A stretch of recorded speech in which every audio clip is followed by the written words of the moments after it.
ध्यान करो, ध्यान करो, ध्यान करो। चलो शिविर करा देता हूं तुम्हें 10 दिन का, 20 दिन का, 60 दिन का, 3 महीने का, इसी से तुम्हारी मुक्ति हो जाएगी। तो भाई 84,000 उपदेशों में भगवान ने 2 ही सूत्र तो ध्यान के लिए विशेष रूप से उपदेश दिए हैं। 84,000 में से 2 निकाल दो तो बाकी के सब व्यर्थ हैं क्या? फिर इतना बोलने की जरूरत क्या थी भगवान को, जब तुम्हें 2 ही लाभ देने वाला है। 2 ही लाभ देने वाला है, तो फिर बाकी के सूत्र तो बेकार हुए ना।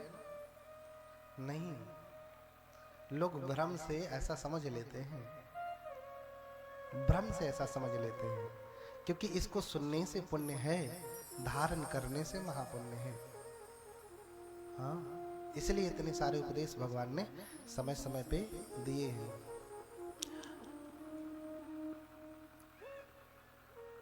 ये कथा जो लगती है, ऐसा कोई व्यक्ति जो कथा ये लगाता है, वो भी बड़ा पुण्य का भागी होता है, क्योंकि हम धर्म सुन ही नहीं रहे, सुना भी रहे हैं। तो बुद्ध जैसे कहते हैं, तंग हिस गज्जितं होती देवसेव पवसतो सा पुण्य धारा विपुला दातारं अभिवसति। तो जैसे बादल गरजता भी है और बरसता भी है। बादल कैसे बरसता? कभी कभी सिर्फ बारिश होती है और कभी कभी सिर्फ गरजता है, लेकिन कभी कभी ऐसा समय आता है कि गरजता भी है और बरसता भी है। तो एक तो वो है जो स्वयं धर्म का श्रवण करता है और करवाता है, तो गरज भी रहा और बरस भी रहा है, दोनों काम करता है। तो कहने की सा पुण्य धारा विपुला दातारं अभिवसति। ये पुण्य की धारा उस व्यक्ति के लिए बड़ा ही कल्याणकारी है। बुद्ध ने कही दिया कि सब दानं धर्म दानं जिनाति। सारे दानों में धर्म का दान सबसे बड़ा दान है, इससे बड़ा कोई दान नहीं। क्योंकि पैसा दे दिया, किसी को पैसे दान किया, पैसे से शराब भी पी सकता है, पैसे से बंदूक भी खरीद के लाएगा। तो बंदूक खरीद के लाएगा तो क्या ऑपरेशन करेगा? नहीं ना। और शराब पी करके लाएगा तो क्या करेगा? बीमारी ठीक करेगा। अच्छा भी कर सकता है, बुरा भी कर सकता है, दोनों विकल्प हैं। और ज्यादातर पैसे होते हैं तो लोग बुरा ही करते हैं। आपका पड़ोसी अगर ज्यादा पैसे वाला हो तो आपको सामने से गाड़ी लेके जाने देता है? कहता यहां तक हमारा है।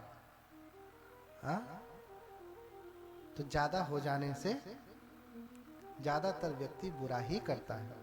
ऐसे विरल लोग हैं जिनके पास धन धान्य होते हुए भी विनम्र होते हैं और धार्मिक होते हैं।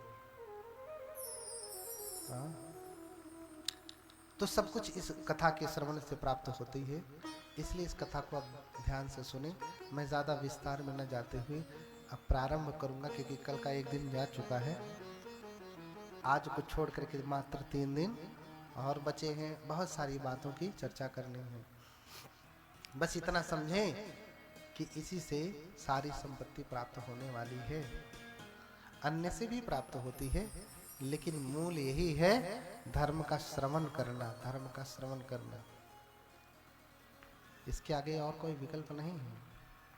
सुनते सुनते अपने आप संस्कार में आने लगता है, अपने आप व्यवहार बदलने लगता है, सब कुछ होने लगता है। अब सुने ही ना। अरे सुनने का ही फल है कि आजकल बच्चे देखिए गर्भ से ही जो गीत सुनते हैं वही गीत निकलते ही वो गाते हैं। आगे बता रहा हूं अभी कैसे परिवर्तन हो रहा है।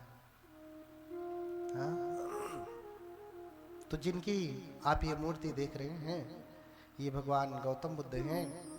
इनका जन्म कैसे होता है इनसे पहले तो 27 बुद्ध और रह चुके हैं। इसलिए बुद्ध धर्म का आदि और अंत समझ पाना बड़ा कठिन है। बौद्ध धर्म की स्थापना 2500-2600 वर्ष पहले नहीं हुई है। कब हुई है गणना नहीं, इतना लंबा काल है। अब जो है तन्हंकर बुद्ध कब हुए वर्ष में आप गिन नहीं सकते, इतने लाख इतने करोड़ वर्ष ना, बहुत वर्ष पहले। ये बुद्धों की परंपरा है।